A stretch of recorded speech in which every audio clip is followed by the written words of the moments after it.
começar essa nossa roda hoje de uma maneira diferente. Queria propor algo diferente, já que estamos aqui tão íntimos e poucos aqui. Então, a minha proposta é que toda vez que a gente consagra o cacau aqui, antes de começar a nossa roda, escutando em silêncio e sentados a música, que geralmente é uma música mais lenta, assim, né?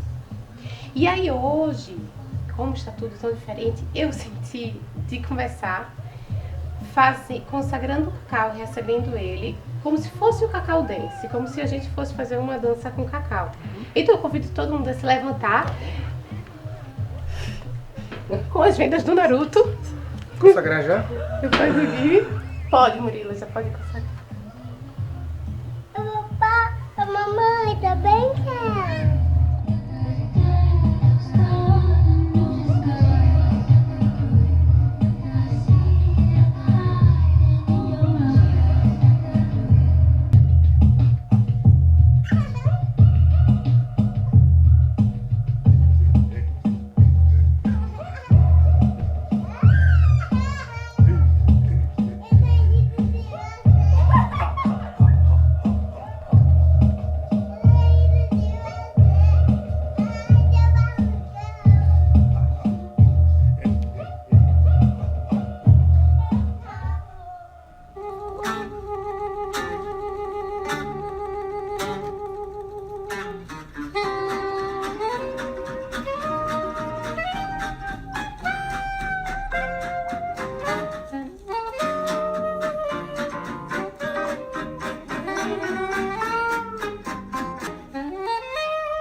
Eu adoro dançar, então dançar é algo que eu amo Papai, e faço pouco. cadê o seu pai? Uma minha experiência com cerimônias de cacau com dança, né? Você dança e é delicioso quando acaba de dançar o parar e o meditar depois de ter movimentado, né? Inclusive vai ter daqui a pouco o Mose, né? Quando esse episódio for ao ar já vai ter acontecido, né? O DJ da Guatemala que faz essas festas. São festas da nova era, né? Que é sem álcool, com Lixo cacau, zero, né? lixo zero. É o Cacau Dance que ele faz na Guatemala e no mundo todo. E teve também em Floripa e São Paulo o Mose. Aí na edição já coloca.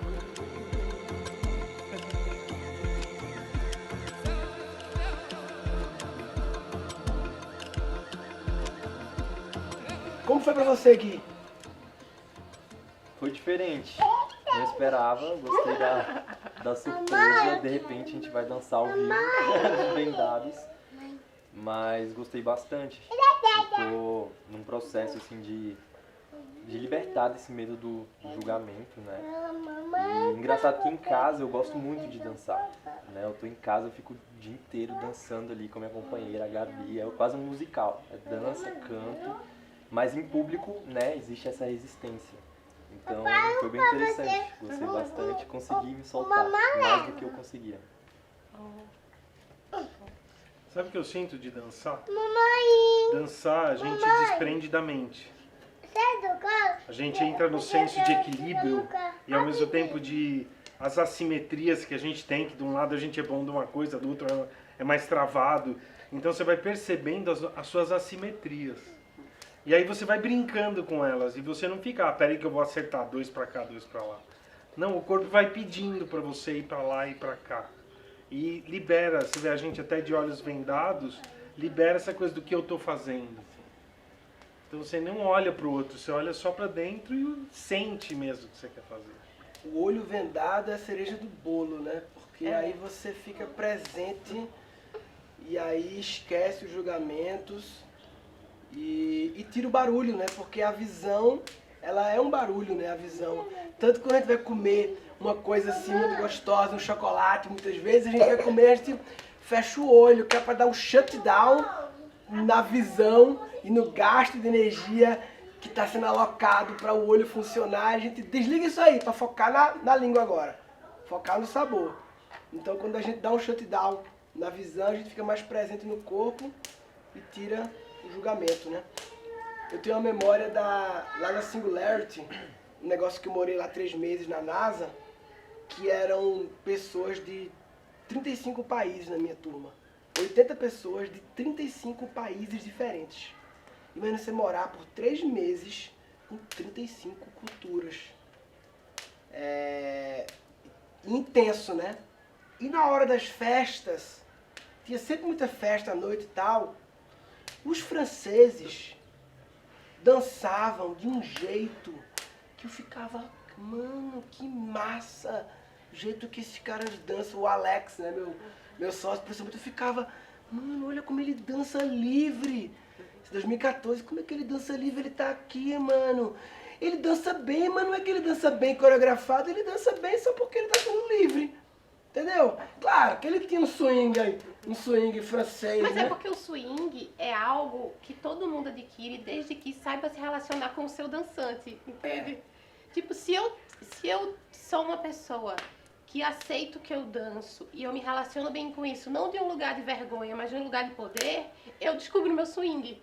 Ele nasce desse lugar, né? Então todo mundo que parece pra que fora você tá dançando livre e fria porque está no lugar dela de poder de dança. Ela se descobriu como um ser dançante e tá tudo bem, né? Então, esse 2014 mudou a minha vida, desbloqueou a dança na minha vida. Não, tanto que foi... Então eu vou dançar isso também. Aí eu começo a dançar feito... Claro, você começa de olho fechado. O olho fechado é a primeira parte, a primeira etapa, né? É o básico pra você. Mas My Love foi tão forte pra tu que saiu no teu discurso de colação. Tu falou French Guys Dancing, né? Sim. I will miss the French guys dancing. I will miss the Indian guys dancing. And I will miss the Dutch guys drinking. Ele fazia, amor, olha como o Alex dança bem, né? Ele dança bem, né? E na balada muito louco, mas ele sabe, livre, o cara fazia, não é que ele ficava fazendo pirueta não, entendeu? Não é dançar bem marcado, não é dançar bem livre mesmo. É, free soul. Alguém me falou esses dias assim que a mente quer calma e o corpo quer movimento. E grande parte da humanidade mantém a mente cheia de movimento e o corpo parado. Mas a mente, ela quer paciência, tranquilidade, né? Respiro. E o corpo quer movimento. Presta atenção que o coração bate o sangue. Então a gente ativou com o cacau o coração. Ativou a corrente sanguínea. Mas isso é o sangue vermelho. A gente tem o sangue branco, que é a linfa. E é quem carrega os células de defesa. Quem é que bombeia as células de defesa? O músculo e o movimento. Então imagina que o movimento é o coração da nossa defesa. Então se a gente quer ativar a imunidade, a gente tem que se mover. Então o paciente não pode ficar lá acamado a vida inteira só porque está doente. Não, tem um momento que ele tem que se movimentar para ativar a imunidade. Então acho que tem tudo a ver isso que você está falando, é uma sensação de defesa do corpo. Você precisa se movimentar. As doenças vêm quando a gente está parado. É quando a gente está usando de forma incorreta o nosso corpo, né? Então estamos usando a mente que é para ser, que quer calma. A gente usa ela confusa, ela adoece. E se o nosso corpo que pede movimento, a gente não dá movimento a ele, a gente para ele também adoece, né? Então tudo daquilo que a gente faz de mau uso, e é mau uso da gente mesmo, da nossa própria máquina, né? Um alto mau uso, né? Quase uma autossabotagem, acaba gerando um tipo de doença, né? Tem um condicionamento, né, que associa a dança a pegar a gente, né? Então, eu tive esse condicionamento, né? Eu tive esse condicionamento. Peraí, tu utilizava a dança pra pegar a gente. Eu não entendi essa parte. Não, porque, assim, como você falou há pouco, tem 4 anos que você descobriu a beleza da dança. Então tu não pegava ninguém, você é dançante. Não, mas aí você se escorrega para os padrões de fazer as danças que funciona pra pegar gente, entendeu? Mas qual é a dança do acasalamento? Não, é uma... Ô, Pedro, Luca, me ajuda aí. Ei. Vou pedir ajuda aos jovens. Terapia de casal, terapia de Pedir casal. ajuda aos aqui. jovens. Porque eu acho que, na verdade, desde o Homem das Cavernas, a dança do acasalamento é uma grande... Eu acho que é uma grande ferramenta. Tu, Sim. no cinturão Sim. do hominídeo. Mas é que eu não achava que era uma habilidade sua, entendeu? Essa é a surpresa. Não. O fato de eu usar pra pegar gente não quer dizer que é minha maior habilidade. Quer dizer que eu uso, entendeu? Assim como eu. De E é vez um em quando jeitinho, cozinho. né? É um jeitinho todo ali especial que... Mas o que eu quis dizer é que durante grande parte da vida, muitas pessoas, incluindo eu, a dança entra no momento da festa, da balada, solteiro, em que você tá com a intenção ali de pegar alguém e aí você só dança com essa intenção setada. Pedro tá rindo ali. Então, tipo assim, se não tivesse ninguém, eu não dançava não. Só vou dançar porque, pô, a menina tá dançando ali, então de repente eu vou aqui dançar, chegar, fazer uma gracinha, papá. Aí dependendo do ritmo, pode chamar pra dançar ou não, pra fazer o approach, a aproximação, né? Não é isso, Luca? Positivo, Luca? Então, uma pergunta pro Pedro e Luca, que estão nos bastidores aqui, os filhos do Cantone, jovens. Hoje em dia, nas festas dos jovens, existe, em geral, espaço para uma dança livre, desassociada dessa questão de pegar alguém? Existe? Existe campo. essa Existe é a pergunta. campo? Para a dança livre. Existe? Demanda, sim, você disse? Não, existe campo, existe situação. Você, nas últimas 30 festas que envolviam dançar, você se viu nessas 30 últimas momentos dançando totalmente livre, seguindo a música, sem a mente estar pensando, não, tem uma menina ali, tem um cara ali, tem não sei o que, não sei o que? Não, isso acontece comigo, sim. Sim? Mas eu não sei a que ponto para de ser uma coisa minha e se torna uma coisa para atrair alguém, sabe? Entendi. O limite. Tem uma conexão comigo, mas também tem uma conexão, depois solta e eu tô fora e tem alguém experienciando uma dança do meu lado e se torna Sim, algo atrativo. Assim. sim. E tu, Pedro? Eu acho que músicas com letra, normalmente a letra te associa quando você está dançando alguma coisa e você pode pensar nesse atrativo, mas música eletrônica nos últimos tempos me deixou muito mais solto para dançar porque é só a batida. Então só com a batida eu consigo só pensar na batida e deixar meu corpo me levar pela batida, não pelos meus pensamentos. Nem pelos pensamentos do outro, né? Porque uma música com palavra contém o pensamento manifesto de quem tá dançando.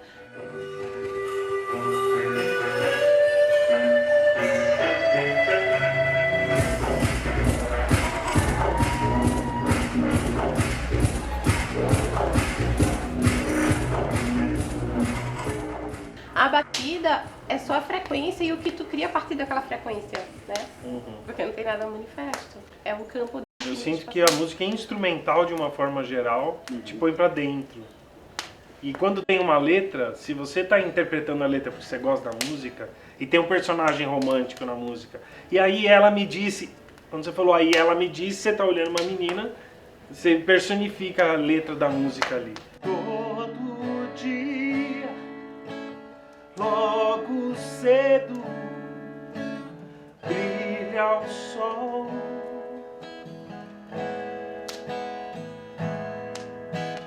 Lado a lado, o silêncio e o som.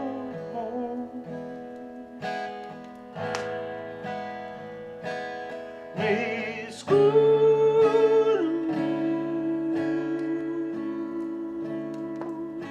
você que brilha.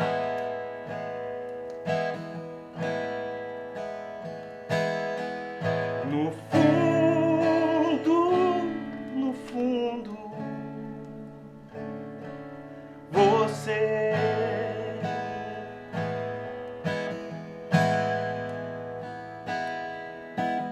no discreto, no absurdo, testamos amor.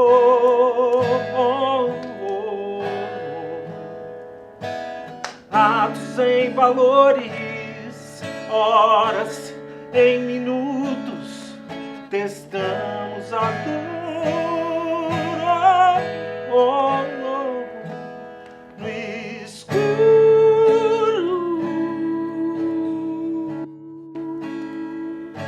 Você que brilha no escuro.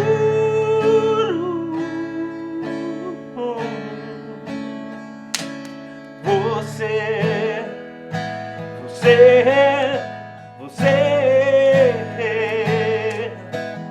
olhos perdidos, curtindo a sensação.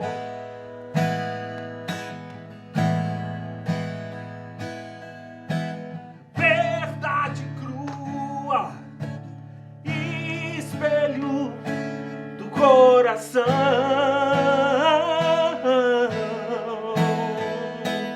No escuro, você que brilha,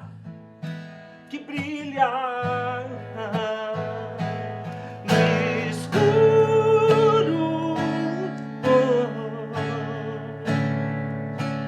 Você.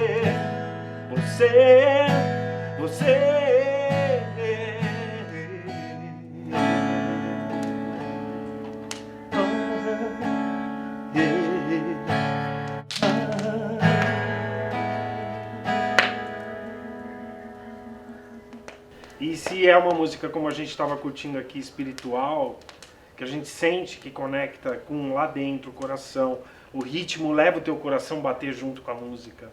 Aí realmente a música induz isso.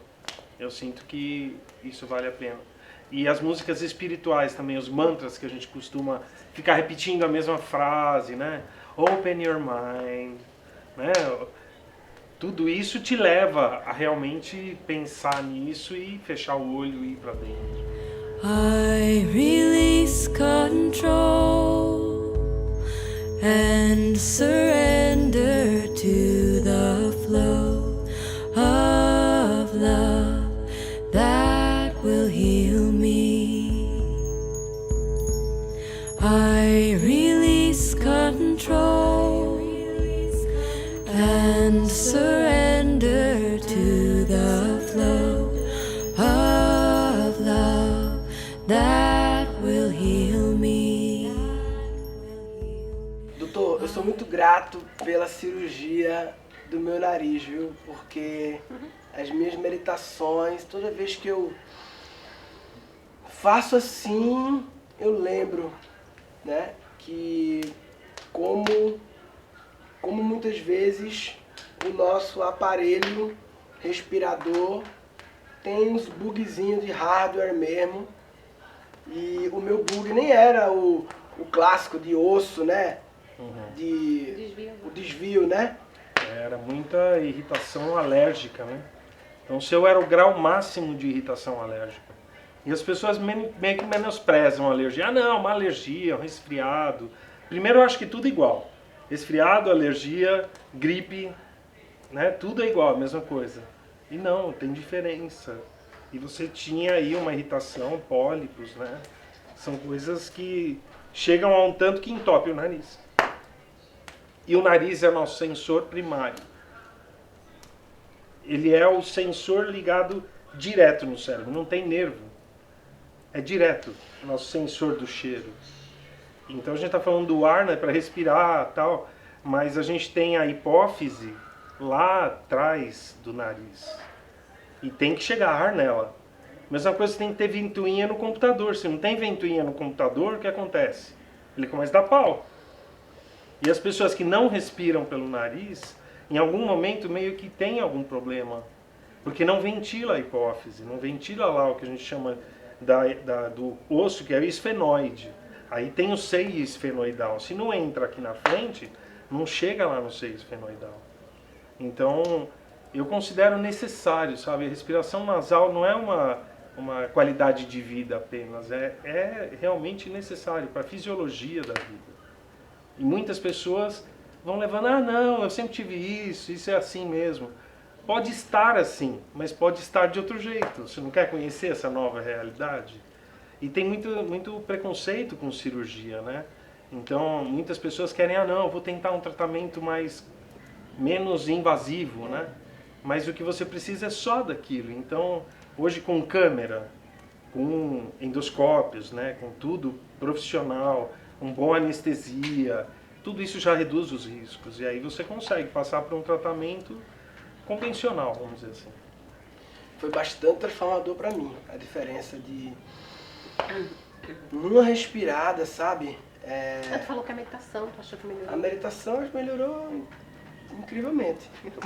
Ele acha que deu uma recalchutada assim no tu mais importante da meditação. Daí ele se tinha que levar para outro lugar, entendeu? A meditação. Agradecer a todos os professores aí ao longo dos anos, porque a otorrinolaringologia ela é uma especialidade recente perto das outras. Então, vamos dizer assim, nos últimos 50 anos, houve uma grande transformação na cirurgia nasal. Antes tinha muito risco de hemorragia, as pessoas morrem, né? Então, era algo que não se indicava muito. Então, com a tecnologia, uma das tecnologias que mudou é isso. Então, hoje são feitas cirurgias no cérebro através do nariz com câmeras, que o otorrino abre o espaço para o neurologista tirar um tumor, sem fazer corte na cabeça. Então isso é um avanço, né? E aí as questões simples estão resolvidas. Sim. E meditar e respirar, a gente sabe que é a mesma coisa. Sim. Então, e aí eu tenho estudado a respiração nos 7 chakras. E a respiração do 7º chakra, sem nariz, 6º e 7º. São 2 chakras a menos. Então você tanto não consegue esvaziar o 6º chakra, quanto não consegue oxigenar o 6º e o 7º. E aí é fundamental. Agora é isso que você está sentindo a diferença. Você ganhou um booster aí, naquele espaço sutil do micro, que é a respiração micro, não aqui a do tórax, que é a macro. A respiração micro, é a intracraniana. E que estabelece essa igualdade, né? Do que o chakra está vibrando aqui, vibrar aqui também. Então deixa de ser só teórico e passa a ser sensorial, você sente mesmo. As pessoas que estão praticando meditação e respirando e que têm a respiração nasal sentem a diferença. Você falou meditação e respiração, a gente sabe que é a mesma coisa, né? Então, só para dar uma clareza para as pessoas sobre isso, porque eu acredito assim que meditação é um negócio que no Oriente lá é uma coisa tradicional há milhares de anos, né? E é mais recente no Ocidente, assim, né? Pelo menos popular. E eu acredito que assim o departamento de marketing do Oriente fez umas cagadas quando foi fazer a campanha publicitária da meditação no Ocidente. Cometeu uns erros, assim, eu acho, porque ficou na cabeça de algumas pessoas, né? A mensagem que ficou dessa campanha publicitária foi para muitas pessoas uma mensagem que tipo, meditação é um negócio que eu tenho que ficar ali por muitos minutos fazendo aquilo numa posição todo dia, toda hora, durante meia hora, e que se eu perder um dia eu sou um bosta, que não tenho disciplina, eu sou um merda. Né? E, sabe, parece que ficou um negócio meio duro para muitas pessoas, meio pesado. Aí fica nessa história de não é pra mim, não é pra mim, não é pra mim. E quando a Tânia falou pra mim, lá atrás, né? Ela falou, Murilo, você já medita quando você cheira o cangote da sua filha.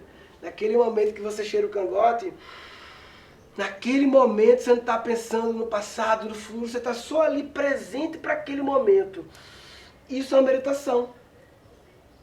É estar presente naquele momento. E isso me abriu a mente assim.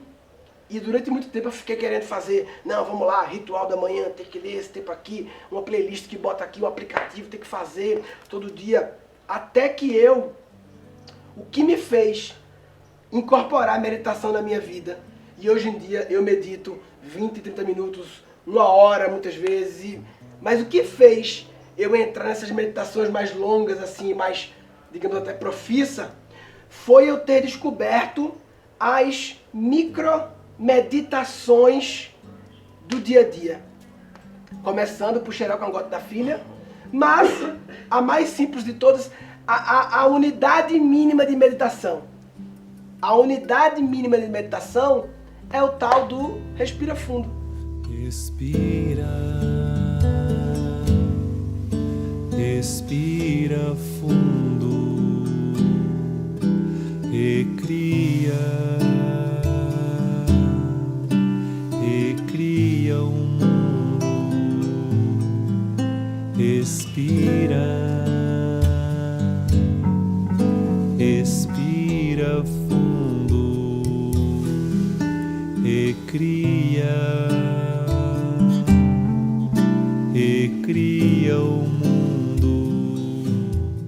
É a unidade mínima de meditação, respira fundo, que é o conselho que todo mundo dá em todo o planeta, em tudo que é cultura, quando alguém está passando mal, ai meu Deus, tô passando mal, a pressão, respira fundo, todo mundo dá. Gente pós-graduados em doutores, gente simples, vários países, todo mundo fala respira fundo, aí a pessoa vai dar uma melhorada. Por quê? Porque naquele momento ela fez uma meditação, pode se chamar uma meditação de 3 segundos. Uma respirada fundo em que ela se conectou no presente, ela visitou um lugar chamado presença e o amor habita na presença. Aí ao visitar esse lugar chamado presença, onde que o amor habita, essa pessoa se abastece com um pouco de amor e aí ela melhora do passando mal dela. Assim como a gente está dirigindo, né? Aí faz uma erra, o retorno da marginal, se fudeu. Próximo retorno daqui a 10 km, o ex ri da tua cara, otário, se fudeu. Aí fica meio puto e você... vamos lá. Você visitou rapidamente a presença porque você sabe que dirigindo não é um bom lugar para estar puto. Então, automaticamente você medita sem saber, visita a presença, abastece de amor, centra para poder dirigir bem. Então, em vez de ficar muitas vezes preocupado em eu preciso fazer essa meditação aqui de 20 minutos ou de 10 minutos, que 5 minutos é difícil para quem não está treinando. É igual chegar na academia no primeiro dia e querer pegar um peso grande. Não. Então, em vez de querer fazer a meditação de 10 minutos, faz 10 meditações de 1 minuto ao longo do dia. Ah, mas 1 minuto ainda é muito, então faz só assim, ó. 5 respiradas fundas. 5 é muito, faz 4, faz 3, faz 1. Faz o mínimo que tu der, 1 respirada funda. Aí 2, 3, 4, 5. Ao longo do dia, em vários momentos. Antes de comer, antes de ligar o carro, antes de começar uma reunião. Vários momentos do dia. Porque é um microcentramento que tu faz ali e que tu traz paz pro teu coração. Faz sentido. Eu trouxe esse livro aqui, que eu ia... Todo dia eu puxo uma carta, né? Hoje aconteceu uma coisa muito louca, né? Que eu fiz uma besteira, vacilei com a vela lá no meu cantinho, e quando vi o meu caderno lá do sincronário, que eu todo dia dou uma olhada, pegou fogo e eu não percebi, que percebeu foi Dani. E o caderno estava aberto no dia de hoje, né? No Kim de hoje, o Mano Solar. E pegou fogo no lado de cá do caderno inteiro, ou seja, todo o passado queimou, mas a partir de hoje tá tudo lindo o caderno. E todo dia eu puxo essa carta aqui de Osho, e a carta de hoje foi adeus ao passado. Mas eu trouxe isso aqui para falar disso, mas eu vou falar de outra coisa. Já que falamos de meditação, eu queria ler a carta de meditação que um dia eu tirei, o Osho trazendo, porque ele traz uma perspectiva que é na linha dessa que eu falei agora, das micromeditações do dia a dia. Então, vou ler aqui rapidinho. Rapidinho não, né? No tempo que for. Vou ler rapidinho. Vou ler rápido. Vou ler na velocidade, ok. Entendeu? A historinha que ele conta. Um discípulo veio ver o mestre. O discípulo já estava praticando fazia algum tempo, né? As coisas do mestre, estava chovendo. Quando ele entrou para ver o mestre, deixou os sapatos e o guarda-chuva do lado de fora. E quando ele entrou, o mestre perguntou a ele: de que lado dos seus sapatos você deixou o guarda-chuva? E aí, hora que pergunta, você não espera que mestres façam perguntas tão tolas. Espera que perguntem a respeito de Deus, da subida da energia da Kundalini, da abertura dos chakras, de luz acendendo na cabeça. Você pergunta a respeito de grandes coisas, do oculto, do esotérico. Mas o mestre fez uma pergunta bem comum. Nenhum santo cristão teria feito essa pergunta, tampouco um monge ou um swami hindu. Ela só pode ser feita por aquele que realmente está com Buda, dentro de Buda. Aí o mestre lhe perguntou de que lado dos sapatos ele tinha deixado o guarda-chuva. E ele ficou lá, o que é que tem a ver isso, mestre, com espiritualidade, o que é que tem a ver? Se a mesma pergunta fosse feita para você, você teria se incomodado? Que tipo de pergunta é essa, né? Mas tem algo imensamente valioso nessa pergunta. Se tivesse perguntado sobre Deus, sobre Kundalini, sobre chakra, seria bobagem. Algo sem sentido. Mas isso que ele perguntou tem um grande significado. O discípulo não conseguia se lembrar. O que se importa com o lugar onde deixou o sapato e de que lado deixou o guarda-chuva direito? Quem se importa? Quem dá tanta importância assim? Quem se importa com isso, meu Deus? Mas isso foi o suficiente. O discípulo foi recusado. O mestre disse, então vai embora, medite por mais 7 anos. Cara, 7 anos? Só por causa dessa pequena falha, o mestre respondeu, não foi uma pequena falha. Enganos não são grandes nem pequenos. Você ainda não está vivendo de um modo meditativo. Isso é tudo. Volte, medite por 7 anos e volte aqui. Aí, hoje explica, né? Essa é a parte essencial da mensagem. Seja atencioso. Tenha atenção a tudo. E não faça distinção entre as coisas, dizendo que isso é trivial e que aquilo é espiritual. Isso depende de você. Preste atenção. Seja cuidadoso e tudo se torna espiritual. Não preste atenção, não seja cuidadoso e tudo deixa de ser espiritual. É você que atribui a espiritualidade às coisas. Essa é a sua dádiva do mundo. Enfim. E aí tem um começo aqui também, um textinho antes da história, que ele fala: faça as pequenas coisas da vida com a consciência relaxada. Quando estiver comendo, coma com totalidade.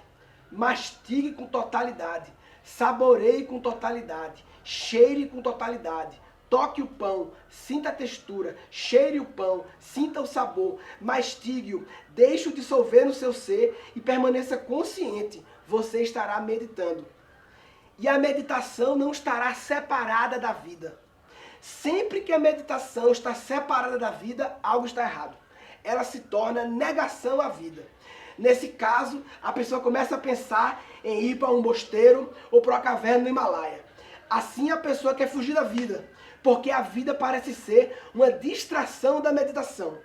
A vida não é uma distração. A vida é uma ocasião para a meditação. Então, meditação é estar presente. É estar presente, é isso. É fazer cada coisa com presença. Cada coisa que você faz com presença, com atenção. É consciência, né? Consciência em tudo que tu faz. Uma coisa que caiu a ficha pra mim recentemente, né, lá no Expand the Box, a importância dos sentimentos, né, e como a gente reprime os sentimentos que a gente julga como negativo, medo, tristeza e raiva. E como ainda hoje existe, né, uma contradição muito grande, né, entre você meditar, entre você estar calmo, e qual que é a linha tênue para você não estar reprimindo os seus sentimentos. E recentemente eu estava lá em casa com a Gabi e eu comecei a falar com ela, né, trazendo essas percepções sobre a importância de sentir cada sentimento, né, cada sentimento ele é como um superpoder. E a importância do medo. Olha a contradição que tem no medo. Quando você sente medo, você fica completamente presente. Completamente. Não tem barulho, não tem pensamento. Você está com medo. Então você para e começa a escanear tudo. E você fica. Então muitas vezes a gente quer reprimir o nosso medo. Ah, não, sentir medo é ruim. Vai começar a gravação, começa a sentir um medo, não, acalma. E aí você usa um sentimento da raiva, mais a tua respiração, para reprimir o sentimento do medo, porque você precisa se acalmar. E aí você perdeu um tesouro. Quando poderia ser simplesmente, tenho medo. Interessante, tô com medo. E aí você vem pra presença. Da mesma forma que a raiva, é a energia que a gente utiliza para dizer sim, para dizer não. A energia que eu utilizei para falar aqui agora. Tava rolando alguma coisa, eu uso um pouco da minha raiva para começar a falar. E a gente está o tempo todo usando a nossa raiva para decidir se eu vou fazer, se eu não vou fazer, se eu vou falar, se eu não vou falar, se eu vou sentir, se eu não vou sentir. Então eu tava me questionando, né, qual que é essa linha tênue entre a gente não reprimir os nossos sentimentos e a gente conseguir estar calmo. E eu percebi que é possível você estar com raiva, utilizando essa raiva conscientemente e ainda assim estar calmo. É possível você estar com medo, utilizando esse medo conscientemente e ainda assim estar calmo. Porque se você não estiver calmo, você não consegue usar o medo conscientemente. O medo te domina. Se você não estiver calmo, você não consegue usar a raiva conscientemente. Ela te domina. Então, isso pra mim é muito novo. Porque eu aprendi que calma é você respirar e estar num estado de plenitude. Não sinto nada. E muitas vezes você está sentindo um monte de coisa. Né? E o que você faz com esses sentimentos? Só em reconhecer, mentalmente eu falar, estou sentindo medo, é um avanço, parece uma besteira, mas é um avanço do padrão nosso, né, de não perceber, de atropelar, né, ou estou sentindo, ou estou triste, né, ou estou com raiva, porque normalmente o padrão é ter e já explodir, nem depois que viu, né, quando vê a gravação é que viu a raiva, né, então só em a gente... Só eu preciso trazer uma questão sobre observar. sentimento, como você está falando, sentimento.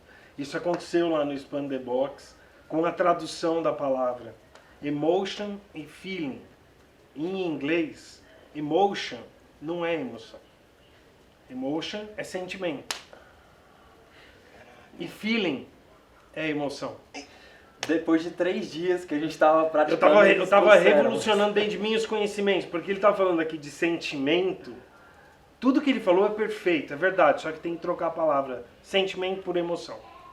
Porque emoção é primário, é algo químico. É gatilho, né? É o que nós sentimos. Então é o órgão sensorial. Já bagunça, né? Porque quando nós sentimos, já lembra sentimento. Isso é emoção. Então, emoção é o que nós emotimos. É emovere. Então é a energia que move dentro de você e o seu órgão, sistema límbico, que é o órgão cerebral que libera os hormônios para que a gente sinta o medo, para que a gente sinta a raiva. Cada emoção é um tipo de química diferente. O sentimento é a história que a gente enquadrou essa emoção. É a mente junto, né? Aí é a mente, porque eu senti isso. Então meu pai estava lá me dando uma cintada. Aquilo, meu pai falava, eu te amo. Por isso que eu estou te batendo. Aí dentro de mim fica, amar é bater. Houve uma confusão do sentimento. Na emoção primária... A emoção é medo, sei lá, ou raiva. Isso. E sentimento é como foi interpretado. Não, peraí, ele está querendo me ensinar. Isso é sentimento. E aí existem as confusões, né? Porque o sentimento a gente é confuso. A gente confunde. Porque amor para você pode ser uma coisa diferente para mim. É isso que eu estou querendo dizer. Às vezes o seu pai te dava carinho. Se o meu pai me batia, era a mesma... Não, peraí, esse é o sentimento de interpretação de amor. Só que a emoção envolvida era outra.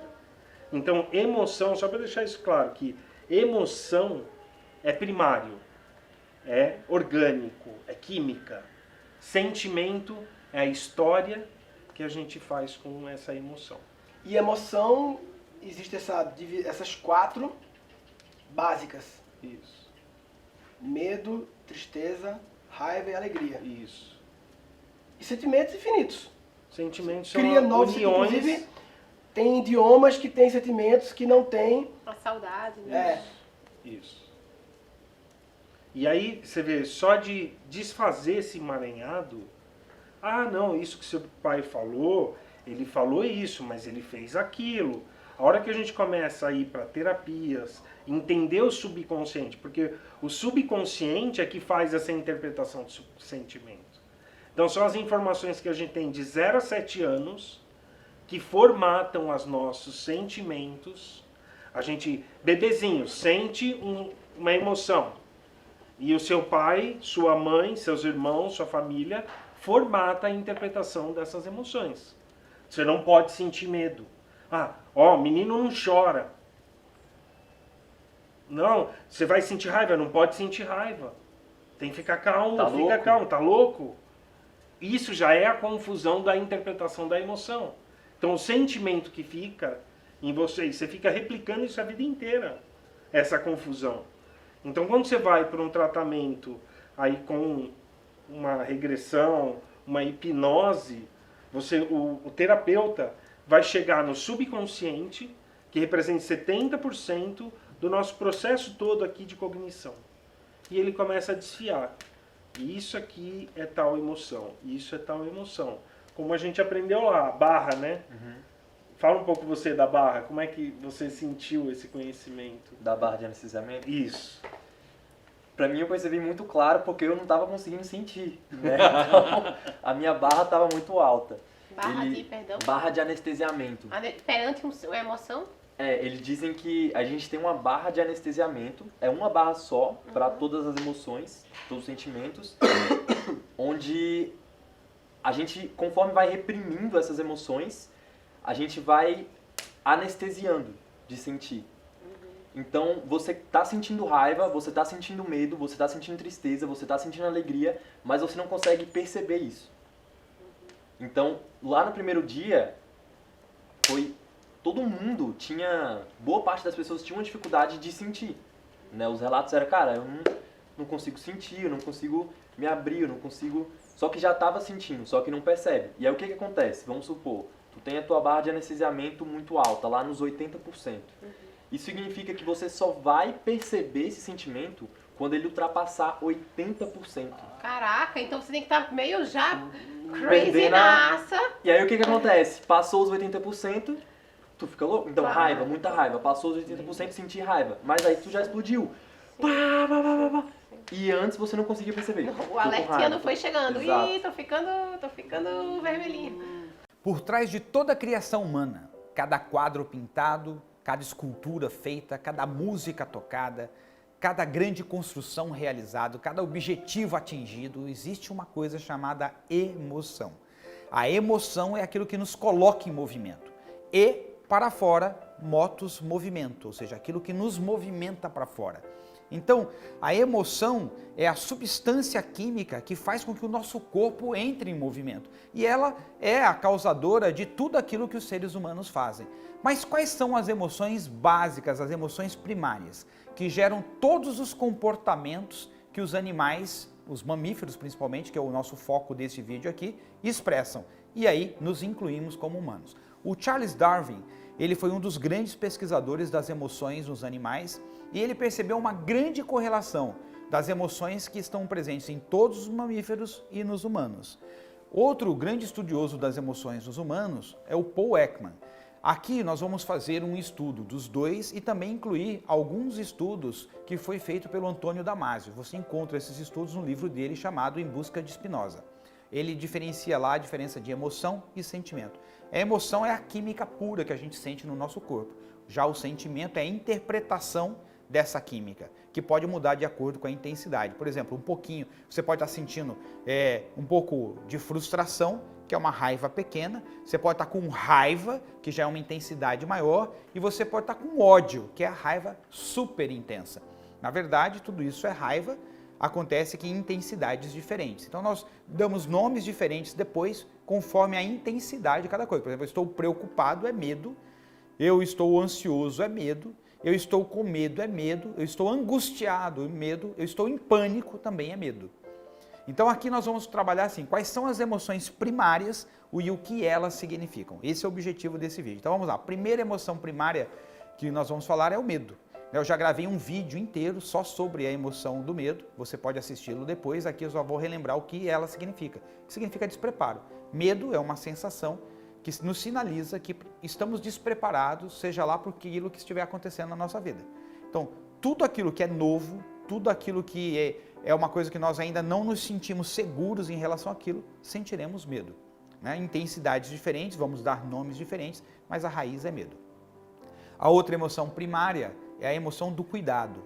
Né? Aquele amor que a gente olha assim e vê a mãe cuidando dos filhotes, o macho alfa cuidando do coletivo, quando você vê animais coletivos cuidando uns dos outros, ou seja, esse cuidado, esse amor cuidadoso é uma outra emoção primária presente nos mamíferos.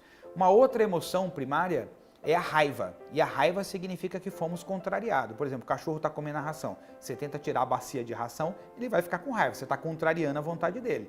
E todos os seres humanos agem da mesma forma. Qualquer coisa que um dia você sentiu raiva é porque aquilo que você queria que acontecesse não aconteceu, ou seja, você foi surpreendido de uma forma negativa. Então você dá birra. A birra é uma raiva, ou seja, eu estou sendo contrariado. Outra emoção básica é o nojo. E o nojo, ele nos protege daquilo que pode nos prejudicar. Então, por exemplo, nós podemos sentir nojo de uma imagem que vemos, de um cheiro que sentimos, de um gosto que sentimos. O nojo, ele brota, é uma coisa assim que você não controla. Simplesmente, ao entrar em contato com determinada coisa, fruto ou de experiências que você já teve na sua vida, ou aquilo que já está armazenado na própria espécie, a gente simplesmente sente nojo. Outra emoção primária é o desejo sexual, que está ligado à procriação, ou seja, a dar continuidade à nossa espécie, ao nosso DNA, ao nosso desenho de vida. Ou seja, então o desejo sexual nada mais é do que um impulso para que a vida continue. Outra emoção básica é a tristeza.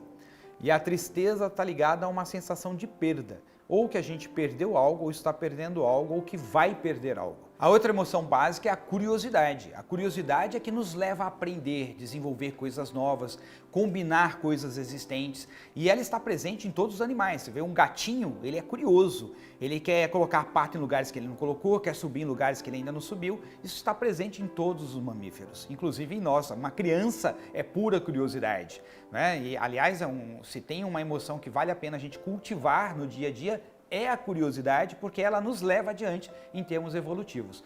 A outra emoção e última emoção, básica, primária, é a alegria. E a alegria é aquele estado de contentamento, onde você vive um momento em que você não deseja que nada seja diferente daquilo que você está vivendo. Então, cultivar essas emoções ao longo da semana pode ser bem interessante, principalmente essas que nós chamamos de positiva. Ou seja, nós temos aí a alegria, a curiosidade, nós temos aí o cuidado, o amor e o desejo sexual. São emoções altamente positivas e que podemos cultivar de uma forma muito sadia em nossas vidas, de modo a manter a nossa vida o mais equilibrado possível. E ficarmos atentos para aprendermos quando acontecer o medo, porque ela nos dá a oportunidade de desenvolvermos novas habilidades, a tristeza, para que a gente possa aprender a lidar com aquelas coisas que deixaram de existir ou estão deixando de existir, buscando com curiosidade os novos aprendizados, a raiva, porque é um impulso para a gente transformar alguma situação que nós não estamos gostando mais ou que estamos nos sentindo contrariados, e também o nojo, porque a partir do nojo podemos aprender sobre quais são as marcas das nossas experiências ou aquilo que o nosso corpo não quer mais viver, experimentar ou passar por aquilo. Bom, fique atento ao longo dessa semana. Quais são as emoções básicas que mais aparecem em você e quais são aquelas que precisam ser cultivadas para que você possa criar um ambiente incrível de vida no seu dia a dia. Então o trabalho que a gente vai fazendo lá, ele vem muito para abaixar essa barra. Aumentar a minha sensibilidade perante um sentimento. É como tirar as cascas. Isso. A gente tem que tirar as cascas, porque a casca não te deixa sentir nada. Então você vai descascando, né?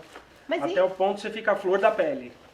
Então, isso tem a ver com muita ausência de tu, porque se tu estás em tu, assim, se eu estou aqui presente, visto o meu corpo, né? Visto o meu ser, estou consciente para mim, para o que faço, para o que sinto.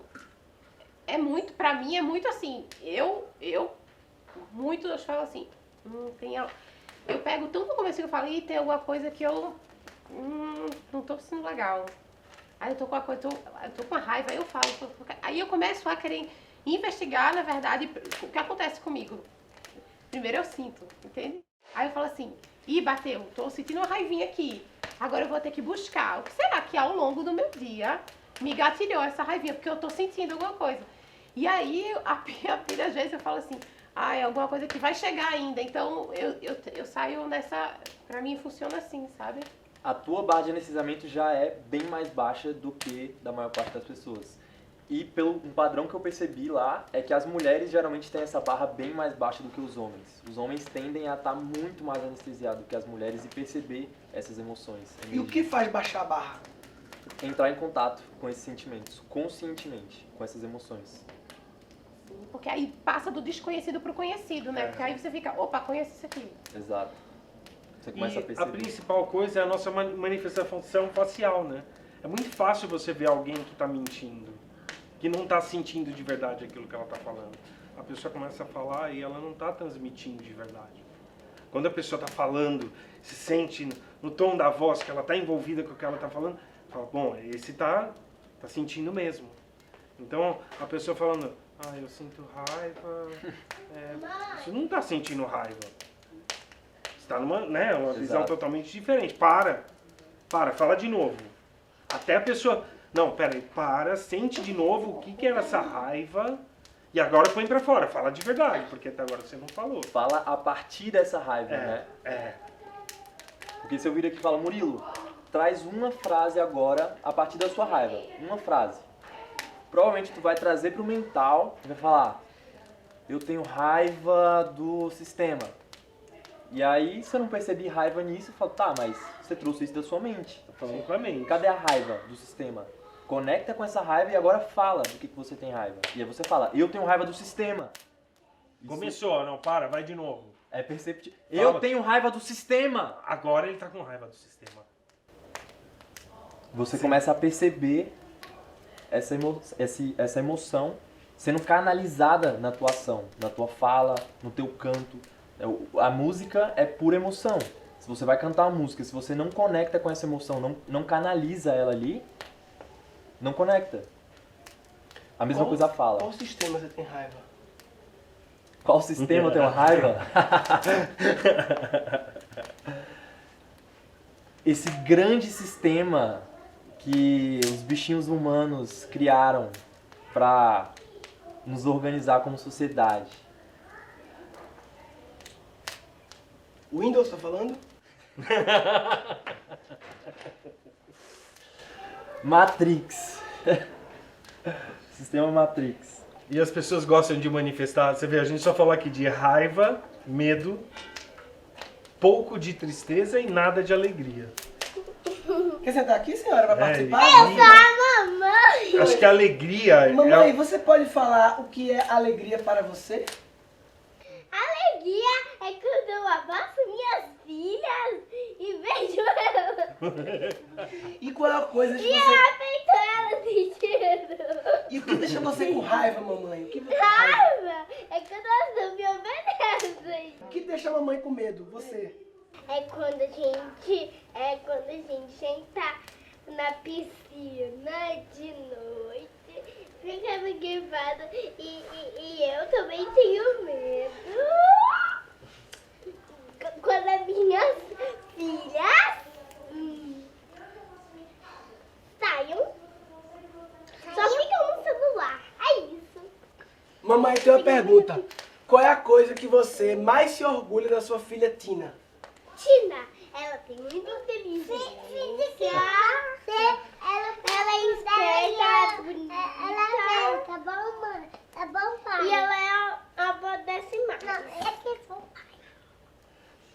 Bora ver se acertou. Mamãe, de verdade, fala agora uma coisa que você se orgulha muito da sua filha Tina. Pra ver se ela acertou, né? Ela tem um coração muito bonito, ela respeita as pessoas, ela sempre está disposta a ajudar quem precisa. Ela Não, é a mãe. Essa que é a mima. é a irmã, é uma excelente irmã, Oi. é uma parceira da mamãe. Ai, a Tina é muitas coisas lindas. Mamãe. Mamãe, o que você faz? Agora meu bem falar. Tá bom. Você quer ser a Tonton ou você quer ser o papai?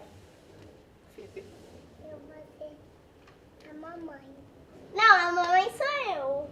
Eu quero ser a mamãe. Não pode, vai, outro. O que você mais gosta de fazer com as suas filhas? Eu não soube. Eu agarrando elas, beijando elas, cheirando elas. Mas elas não deixam nada disso. Não deixa mesmo. E não beijo, dormir agarradinho. Dormir agarradinho.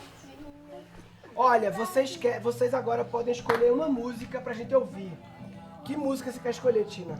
Respira. Eu quero a música do Fica. Ai, ai, ai, sabe, eu quero ela. Cadê o meu celular pra colocar?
Da Bruna, que ela falou se teria a possibilidade de participar desse ritual mágico com você. As possibilidades são infinitas. Então, sem dúvida, essa possibilidade existe nas infinitas possibilidades. Agora, vamos deixar o flow ver como isso pode acontecer. Vocês fazem tanto por mim como agradecer por tanto. Vocês fazem tanto por mim como agradecer por tanto. Você pode agradecer sendo um exemplo de amor para as pessoas ao seu redor. Você não precisa devolver para a gente. Você pode devolver para as pessoas ao seu redor. Devolva sendo um exemplo de amor. Não um exemplo de que dá lições de amor, mas que vive amor. Porque se viver amor, não precisa de lição nenhuma. Basta ser. você vai naturalmente transbordar para o outro. E faça isso para todos, sem condições, incondicionalmente. Hey, ah, hey, oh, hey, oh. Hey, ah, hey, oh, hey, ah, hey, oh, hey, oh, hey, ah, hey, oh, hey. Sopra o vento, sinto o vento te soprar. Sopra o vento, sinta o vento te soprar. Abre a porta do teu ser, deixa o vento entrar. É o sopro da verdade, é o som de Oxalá. Abra a porta do teu ser, deixa esse vento entrar. É o sopro da verdade, é o som de Oxalá. Ouça o vento, ouça o vento, ouça o vento entoar. Ouça o vento, ouça o vento, ouça o vento entoar. Esse assobio doce com as bênçãos de Iemanjá é o canto da verdade, o amor de Oxalá.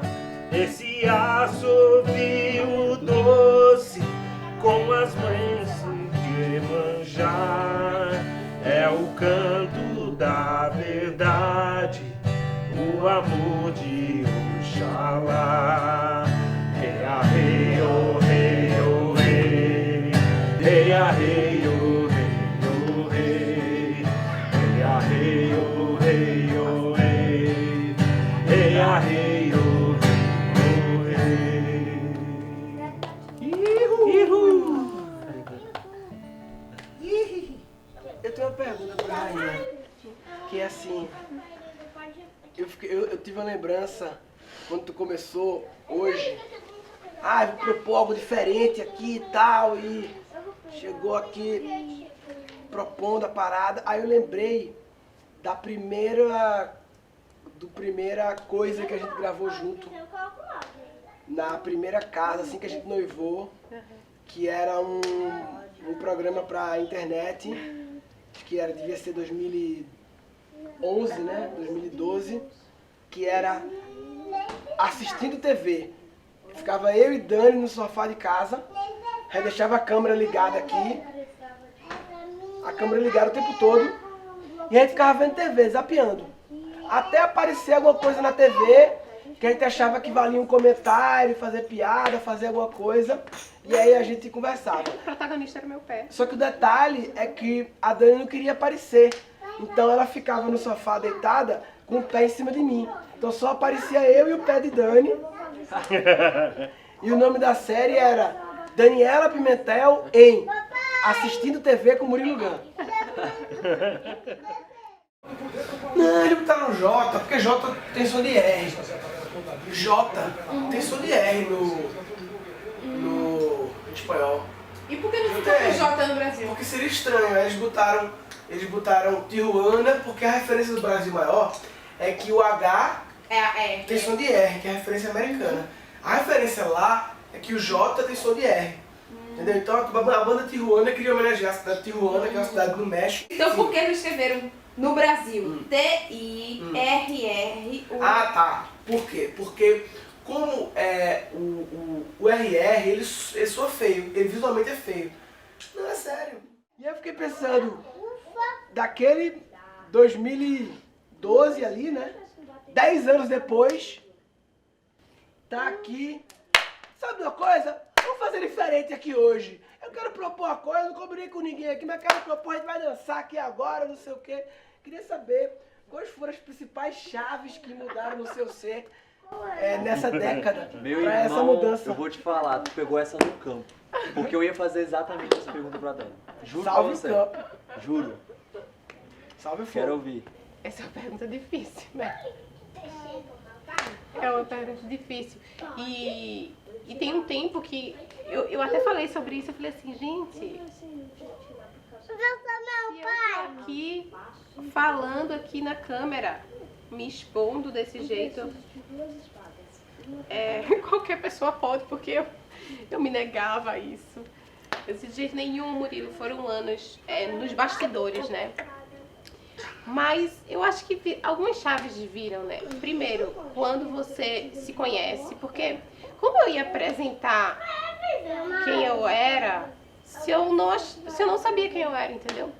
Então eu mostraria para as pessoas algo que nem eu sei. Então eu não me sentia confortável em estar de frente para as câmeras porque eu sinto que eu não me conhecia. E quando você não se conhece, você não se banca. Entende? Porque assim, eu posso, por exemplo, como eu já fiz em várias, né? Vim aqui pintada e a pintura é toda esteticamente não é algo que você vê, você olha assim, essa pessoa tá meio palhaça. Mas eu me banco porque essa sou eu. Saca? Agora, quando não é você, é muito difícil se bancar. Você não tem coragem de se bancar, então você não tem coragem de se expor.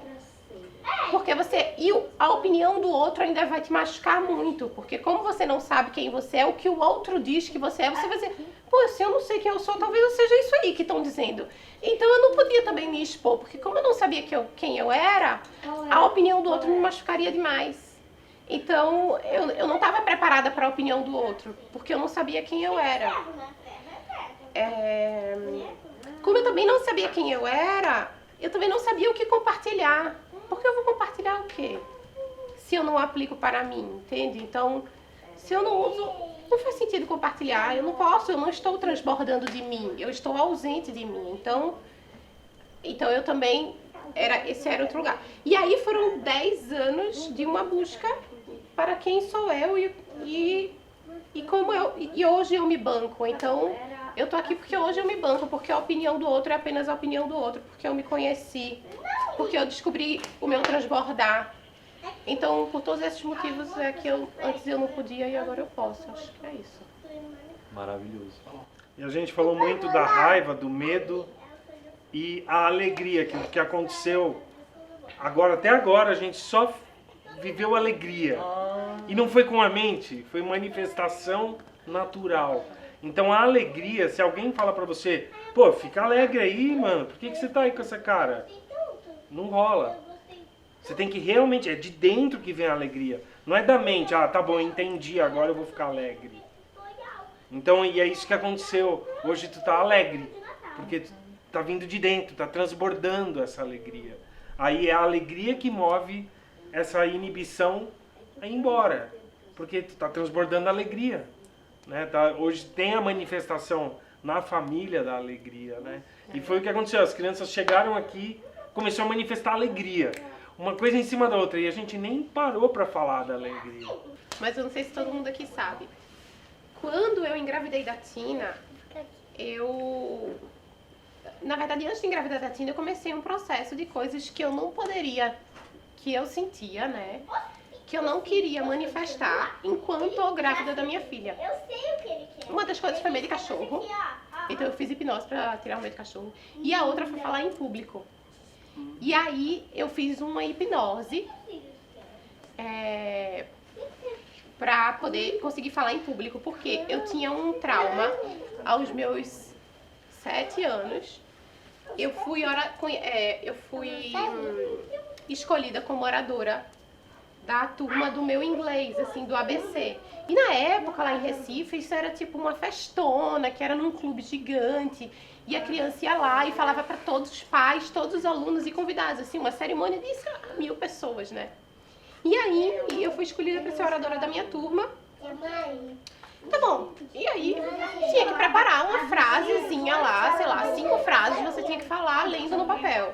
Só que eu cheguei em casa e falei pra minha mãe falou assim, Dani, lê no papel não, né? Tu foi escolhida oradora da turma, tu dá pra falar de decoreba. de cabeça.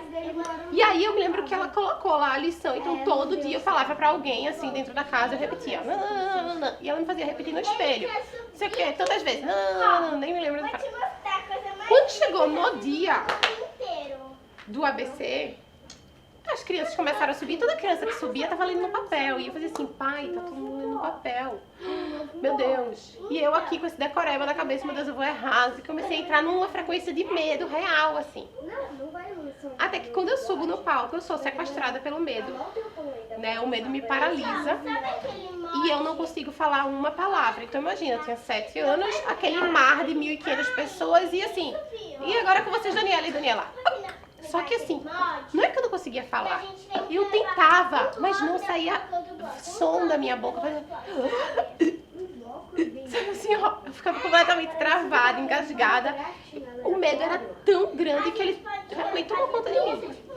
E aí eu tô saindo, aí a professora percebe aquele constrangimento, as pessoas também, elas começam a me aplaudir, e a professora começa a me tirar do palco, e meu pai e minha mãe vão me receber, e minha mãe briga muito comigo, eu não acredito, na frente de todo mundo, como é que você não falou 2 palavras, não sei o que, não. E desde aquele dia, eu nunca mais consegui subir no palco e falar, assim, pra muitas pessoas.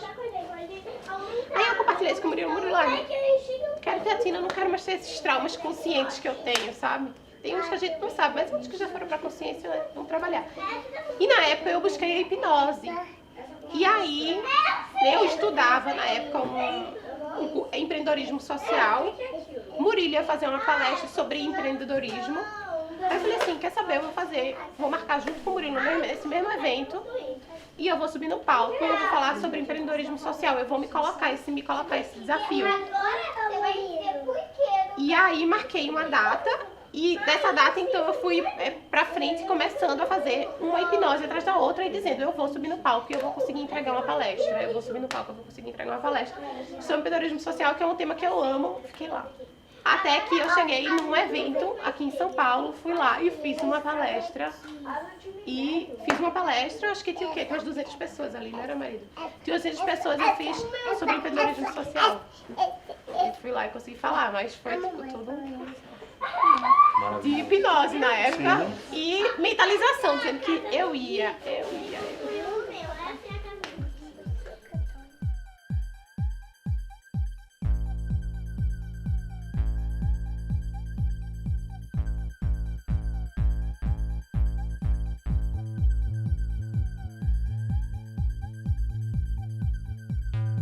Será que dá pra colocar ainda no episódio essa foto e explicar que esse episódio foi gravado no dia tal, mas foi postado 25 de fevereiro e no dia da postagem veio a ideia de procurar essa foto de Dani e ao entrar no YouTube foi fácil de encontrar, porque essa foto foi exatamente nesse dia, há 8 anos atrás.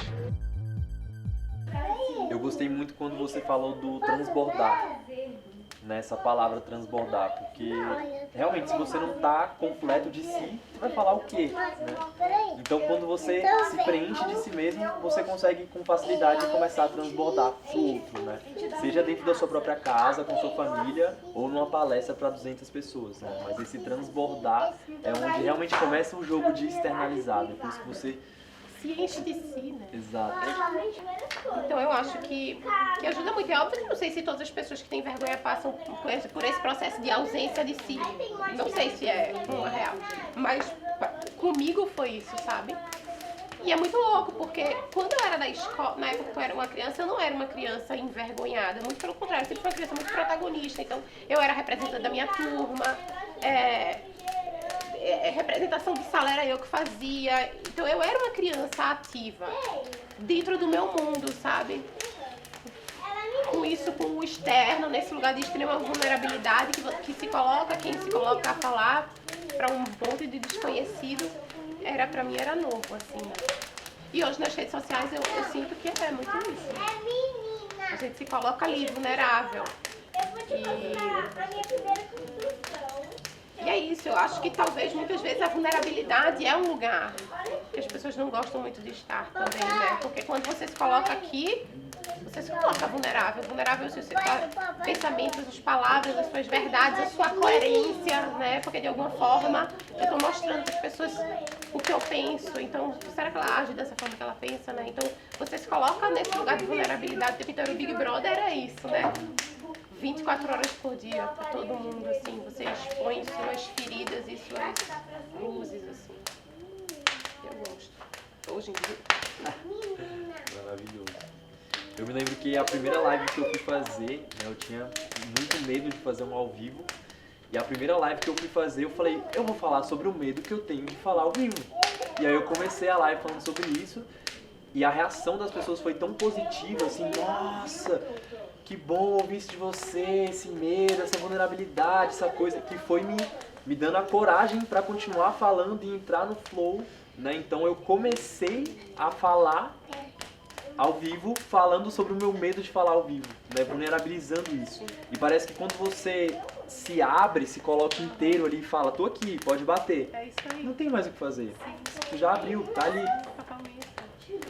Eu já subi no palco muitas vezes na minha vida. Eu ia perguntar de você, mas óbvio. Mas assim, muitas mesmo, assim, dezenas de milhares, eu acho, de vezes. Acho que mais de 10 mil vezes eu acho que eu subi no palco. Considerando a comédia inteira, desde criança, palco, né, qualquer lugar né, que tem um grupo de pessoas, assim. E naturalmente teve várias, nervoso, não sei o que, tal, não sei o que, adrenalina, friozinho na barriga, lógico, normal. Mas teve uma vez que eu subi no palco com vergonha. Vergonha. Foi uma situação em que era pra apresentar um projeto, faz poucos anos isso. Um grupo de pessoas, meio empresarial, assim, e era um projeto que eu tinha participado do início, mas que eu não estava mais participando, não estava mais conectado, o projeto já tinha ido para um outro lugar, que eu não me conectava mais, mas eu estava lá, e aí me chamaram no palco para falar do projeto, que eu não me conectava mais com o projeto. Uma situação que eu fui lá, ou seja, eu senti vergonha porque aquela situação, ela feria minha integridade. Tipo, eu não tinha o que falar. Se eu fosse falar a minha verdade, a verdade do meu coração, não seria conveniente naquele contexto falar a verdade no contexto de apresentando o projeto e eu falar que eu não me conecto com o projeto. Impossível, seria... Então, eu dei uma enrolada, falei uma coisa meio vaga, meio abstrata, assim, e depois fiquei no palco, pequeno no palco. Que outras pessoas falando, eu me senti pequeno no palco, assim, envergonhado, e assim, isso faz poucos anos, né? Não foi lá atrás, no começo, não. Então, o que a Dani falou, né? Quando você não está ali apresentando sua versão verdadeira, sua integridade, aí você tá super sambando ali na corda bamba. Você não tá firme. É a fala neurótica, né? É. Tá desconectado daquilo que tu tá falando. Tá falando sem conexão. E aí as pessoas entram na escuta neurótica. É. Aham. Ah, sim, claro. E tu tá lá... E sabe que para um músico tocar num palco ou aqui numa gravação, segue um princípio de sabe que tu vai cantar, sabe que tu vai tocar. Então o músico tem um trabalho anterior de peraí, eu não posso errar, é mente, não, a letra é isso, a música é aquilo, então aí vai ser isso, vai ser aquilo. Chega na hora do flow, isso não encaixa no flow. E aí o músico fica duro, travado. Então ele sabe tocar, mas ele por dentro tá duro, na mente. Eu não posso errar. E é essa a diferença daquele que já tá pronto e daquele que não tá pronto. Quem tá pronto, sei lá o que eu vou tocar. Eu vou tocar e a gente vai ser feliz com o que vai acontecer. Então, e essa é uma barreira que eu tô falando aqui, fácil de fazer isso aqui hoje. Aliás, meu instrumento não é violão, foi sempre o piano. O violão surgiu para tocar para as crianças, porque é o que eles sentem mais levinho. E aí eu aprendi a tocar no coração o violão. Então nunca surgiu, eu tô certo, eu tô errado. Não, tem que ser gostoso igual é para as crianças. E aí surge a composição em cima desse espaço. Aí tem uma música minha que fala justamente desse espaço de estar no momento presente para entender o que é ser feliz. Porque ser feliz não está na memória. Você pode lembrar de algo e ficar feliz, mas está lembrando, é referência ao passado. Ser feliz é o momento presente. E essa música é muito especial porque ela veio de um sonho com Jesus. Que eu terminei abraçado com Jesus, e aí eu estava de frente para as portas do paraíso assim, e nos 2 portões tinham 2 esferas escrita uma: ser feliz e amar. Como se fossem as condições para entrar no paraíso. E aí surgiu essa música simples e que as crianças gostavam de cantar, ainda gostam. Diz aí o que é sonhar.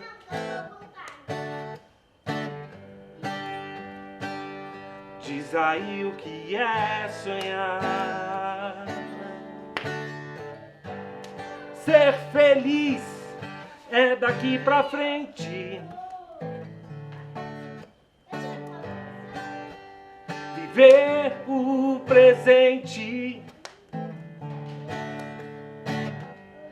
Ser feliz é daqui pra frente. Viver o presente. O que você plantou gera semente. Segue a água e o sol. A atitude aquece a terra e a dor deixa voar. Sempre ser feliz e amar. Diz aí o que é sonhar. Sempre ser feliz e amar. Diz aí o que é sonhar. Todo dia permitir acordar, sorrir e ser feliz. Todo mundo bom, se em verdade sonho. Todo dia permitir acordar, sorrir e ser feliz. Todo mundo bom, se em verdade sonho amar. Diz aí o que é sonhar. Sempre ser feliz e amar. Diz aí o que é sonhar.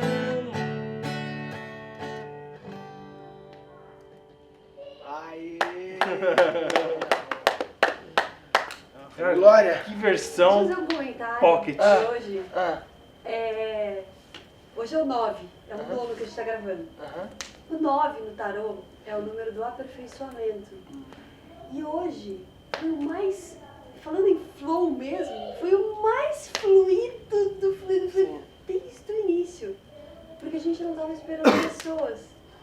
Sim. Porque quando a gente espera as pessoas, a gente se monta pra isso. Sim. Não é? Então, querendo ou não, tem uma... Ordem. Eu achei que Tem alguma hoje... ordem. Sim. Não sentiu isso, assim? Também até as crianças sentiram mais à vontade, porque não tinha a plateia intimida. Sim, e também não tem babá pra ficar com elas, né? E também não tem babá. Então, elas estão aqui.